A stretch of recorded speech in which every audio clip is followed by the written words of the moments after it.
Hey, what's up, YouTube? It's Richie from Boston. Today's the 24th of June, 2017, and what you are looking at is a video I put up back on May 13th. Now, I covered this ad nauseum. A lot of people really understood what it is I was trying to say, but a lot of people are fanboys, or they're basically hypnotized by science, and that's exactly what science does. And I want to explain to you exactly where science comes from and who it is that you are worshiping without even understanding it. I'm going to give you all the proof you need, then you can make up your own mind. But listen to this. Sigils. Here follows a list of several demons and their sigils of summoning. So this is how the seriously misguided people protect themselves in their minds and try to get hold of what they probably think are angels or dark forces. I don't know. But if you look down right here, Elim, and see the sign right there, well, it's frighteningly close to the CERN symbol. Now, this video, what I was talking about, it was called Demonic Sigils and Eyes in the Sky. What I was talking about is how the entire list of sigils, symbols, things you would use to raise a demon or contact through a conduit an other dimensional being or a fallen angel is exactly what science is. And a lot of people just couldn't wrap their minds around it. A lot of people could wrap their minds around it. You see what I'm saying? But I'm going to bolster this entire argument and show you where NASA comes from specifically. Let's start with John Dee, okay? And I know let's just look at what Wikipedia has to say. John Dee, 13th of July, 1527 to 1608 or 1609, was an English mathematician, astronomer, astrologer, occult philosopher, and advisor to Queen Elizabeth.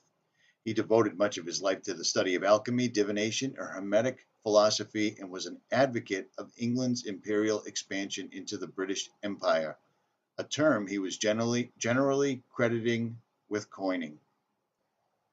Now, John Dee was looked up to by very many people for his work in science, but the things that they play down are lots of things like this, for instance, John Dee's spirit mirror. This black spirit mirror and other magical objects are what are thought to have been owned by John Dee, the Elizabethan magician, astrologer, and mathematician. The mirror was used as a shoe stone or one of many polished and lustrous things used by Dee to carry out his occult research into the world of spirits. Dee worked with the medium and convicted criminal Edward Kelly to summon visions of angels in the mirror's reflective surface. The two men held seances in England and on the continent between 1583 and 1589. And he was also the Queen. The Queen went to him for her advice on science and other things otherworldly. But he is one of the founders of what people consider as science right now. Now, these people, guys like John Dee, guys like Isaac Newton, guys like Benjamin Franklin, these are the ones that gave us all this symbology, which it lays over into electricity, electrical circuitry, conduits, mediums, everything almost perfectly. I mean, it's absolutely staggering to me, but it continues to go on. Let's look at some other heroes of the science and rocketry world, shall we? Sir Isaac Newton. This guy allegedly saw an apple fall from a tree and came up with the theory of gravity. Now, for you, those of you that follow NASA, those of you that are just absolutely confounded at why anyone would think something sinister is coming from CERN, gravity is something they talk about as though it's a proven fact, when in fact it's not. It couldn't be any further from the truth. Gravity is probably the electromagnetism of the Earth that holds everyone down according to their own body size and mass, and all the minerals and so forth and so on. But on that, I digress. Let's listen to a top physicist explain gravity. You have no idea. Okay. What is gravity? You have no idea. Okay, next question. Wow. No, here's the difference. We can describe gravity. We can say what it does to other things. We can measure it, predict with it. But when you start asking, like, what it is, I don't know. So it did is. I accidentally ask a deeper question than I meant to? Yeah, no, you were meant to ask deep questions. Apparently I was. So this is our newest iteration. So from Sir Isaac Newton all the way up to Neil deGrasse Tyson, nobody can still explain what gravity is, except it's still taught as though and still thought of as though it's a fact. Let's look into Sir Isaac Newton's esoteric background, shall we? Let's just take this article real quick from the Daily Mail from the UK on Sir Isaac Newton and his obsession with the occult.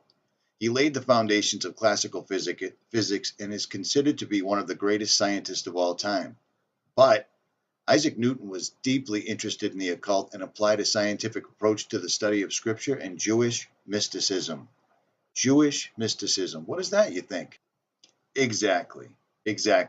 The Kabbalah. You know, the thing that Hollywood tried for a long time, led by Madonna and Britney Spears and all these other wacko sellout Illuminati puppets. The Kabbalah. But again, on that, I digress.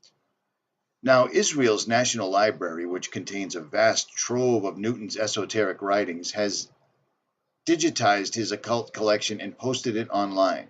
Among the yellow text in Newton's famous prediction of the apocalypse in 2060, the quintessential scientist, Newton revolutionized the approach to physics, math, and astronomy in the 17th and 18th century. He laid the foundations for most classical mechanics, including the principle of universal gravitation and the three laws of motion which bear his names. But they don't mention all the things that he came up with that are still thought of as laws today cannot be explained by modern theoretical physicists that are actually just actors, but still they cannot be explained. And back to John Dee. According to this article, he was a deep spirit and he studied and practiced astrology, Rosicrucian, and Hermetic theories. He studied the Hebrew language, the Talmud, and the Kabbalah, and practiced alchemy, hoping to find the elixir of eternal life. These are the roots. These are the brass tacks roots of what science is today. Period. There's no two ways around it. Go back to every single book. If you read through all the rigmarole, all the nonsensical, unbelievably complicated wordings, you will find everything goes back to the Talmud and the Kabbalah. Now, what do the Talmud and the Kabbalah have to say? Let's take a look at some of these Talmudic quotes. I've gone over these before, but let's do it again. The decisions of the Talmuds are words of the living God, Jehovah himself. Ask the opinions of earthly rabbis when there are difficult affairs in heaven. A heathen who studies the Torah deserves death, for it is written, Moses commanded us a law for an inheritance. Is it our inheritance? It is our inheritance, not theirs. Then why is it not included in the Noachian laws, or reading Morashah, an inheritance he steals it? To communicate anything to a Goy about our religious relations would be equal to the killing of all Jews. For if the Goyim knew what we teach about them, they would kill us openly. That is the Sanhedrin 59a. A Jew should and must make a false oath when the Goyim ask if our books contain anything against them. So it's openly telling them in Libra David 37 to lie. We beg thee, O Lord, indict thy wrath on the nations not believing in thee and not calling on thy name. Let down thy wrath on them, inflict them with thy wrath. Drive them away in thy wrath and crush them into pieces. And it goes on and on and on and on. It compares raping of a 3-year-old girl as to simply poking her in the eye because it makes no difference. And it goes on and on and on and on and on and on. And all of these people that came up with these laws of physics like gravity that still never once ever at all been proven, they all lean back on this. People like this, but let's go a little bit more modern, shall we? Now, the main problem that scientific people have with me is that I go after NASA an awful lot because NASA is making themselves an everyday word. Every single solitary time you turn around, NASA's popping up, right down to the fact that they're going after some woman in Hollywood. What in the world does NASA have to do with Hollywood?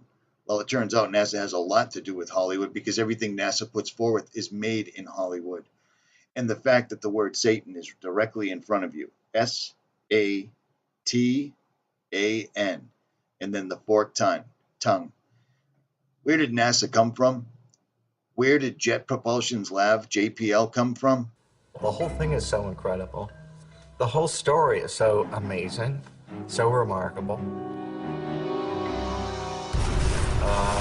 This is Los Angeles.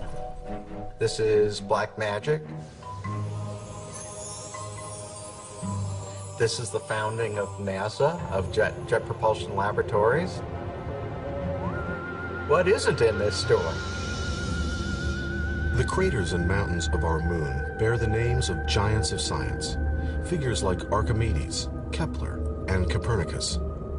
There is also a crater honoring someone called Jack Parsons.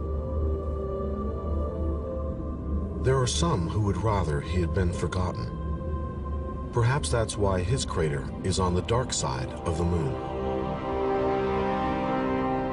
He was a maverick rocket scientist, okay? He was also a maverick rocket scientist spiritually. This father of American rocketry was also an occultist, devoted to a path still widely misunderstood and feared. So the founding of modern rocket science is absolutely allied and connected with black magic. Only its detractors would call it black magic. For Parsons, this was his spiritual path, as it is for its initiates today. The alchemy that John Dee, Isaac Newton, Jack Parsons, Jack Marvel Parsons, all engaged in, and this is everything that our current society is based on right now, whether they speak it openly or not, and it seems that they are doing it. It all runs back to Paracelsus and how to build yourself a homunculus, and this is where Jack Parsons, which is the roots of NASA, comes from. The Hermetic and alchemical writings of Paracelsus, he said, quote, "But neither must we by any means forget the generation of homunculi, for there is some truth in this thing, although for a long time it was held in a most occult manner and with secrecy, while there was no little doubt and question among some of the old philosophers whether it was possible to nature and art that a man should be begotten without the female body and the natural womb. In order to accomplish it, you must proceed thus. Let the semen of a man putrefy by itself in a sealed cucurbite with the highest putrefaction until it begins to live, move, and be agitated, which can easily be seen. If now, after this, it be every day nourished and fed cautiously and prudently with the arcanum of human blood and kept for 40 weeks in the perpetual and equal heat, it becomes, thenceforth, a true and living infant, having all the members of a child that is born from a woman, but much smaller. This we call a homunculus, and it should be afterwards educated with the greatest care and zeal until it grows up and begins to display intelligence. Now this is one of the greatest secrets which God has revealed to mortal and fallible man. It is a miracle and marvel of God, an arcanum above arcana, and deserves to be kept secret until the last times, when there shall be nothing hidden, but all things shall be made manifest. In more recent times, it was the pioneer rocket fuel scientist and occultist Jack Parsons and the founder of Scientology, L. Ron Hubbard, who performed magical ceremonies and rituals called Babylon working, carrying on the work done by occultist Aleister Crowley, who called himself the Great Beast 666. Parsons and Hubbard claimed to make contact with the spiritual realm to unleash an entity of a divine female named Babylon. But perhaps the most interesting part of all the rituals performed by Parsons and Hubbard was that of what is called the mannequin. The accounts of the mannequin begins with a huge steel container codenamed Jumbo that accompanied the first atomic bomb explosion on the Trinity site in New Mexico on July 16, 1945. The Brookings Institute released a short explanation of Jumbo in February of 2013, which stated, quote, "As preparations for the first nuclear weapons test, General Leslie Groves, the head of the Manhattan Project, began to worry about what would happen if the test was a failure. With a very limited supply of plutonium then available, a failure could scatter tens of millions of dollars of the precious element across the New Mexico desert. To avoid this problem, a massive steel vessel to contain the explosion was built at a cost of $142 million. Nicknamed Jumbo, the container weighed 214 tons, was 25 feet long, 12 feet wide, and had walls 14 inches thick. According to occult investigators and conspiracy theorists James Shelby Downard and William N. Grimstad, Jumbo contained within it what Aleister Crowley had called the mannequin, an inanimate body which was inundated with nuclear energy, thus producing a real homunculus, or golem. Regardless of whether or not the stories of these occult practices to produce soulless life forms are true or not, it doesn't make much difference with what we are facing on the horizon. When you look around at today's society, NASA has interjected themselves everywhere. And NASA and JPL, Jet Propulsion's Lab, Jack Marvel Parsons more specifically, all of this is what's considered science, and it all goes back to what I'm showing you. So now when you look at the video that I put out, it makes a lot more sense. The videos exposing NASA, including my own, are endless. They just continue to go on and on and on and on. Everything that science is based on goes back to two things: esoteric and the Talmud and the Kabbalah. So I guess it's three things. This is what these people believe. This is what science, this is what physics all ties back to. All the way back to John Dee, all the way back to Isaac Newton, and always to the Kabbalah. The reason NASA exists, the reason NASA is absolutely everywhere in today's society, is for one thing and for one thing only. First of all, it denies God. It hides God from the masses, because if there was a God, how could people go into outer space and find all these other planets that are so-called quote-unquote Goldilocks planets? NASA wants to be the head of the pack. NASA wants to be the go-to guy, and that explains why they're showing NASA in situations like this, which make absolutely zero to little sense, going after a Hollywood actress because she's selling some sort of a healing aid, and yet people still in the comments stick up for NASA as though it's correct, and it's not. Everything NASA done is done in a Hollywood stage, and there's no two ways about it. But with this background in mind, it makes a lot more sense when you look at things like I show to you, the sigils, the drawings to draw it, to summon a demon, an otherworldly person, what people think are angels, whatever. All of this ties into modern day electricity, and it explains the unbelievable meteoric rise of technology that is all around us at all times.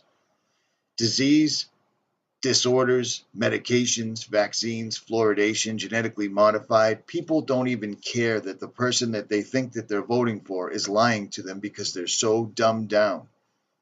There's a reason for this. Those of us that are Christian understand what the answer is. The end game is the long game. All of this is to bring back the Antichrist and to bring in Armageddon. Believe it or don't, but the information's there. Look for it honestly and openly, and you'll find it. Richie from Boston. Like, share, subscribe, or don't.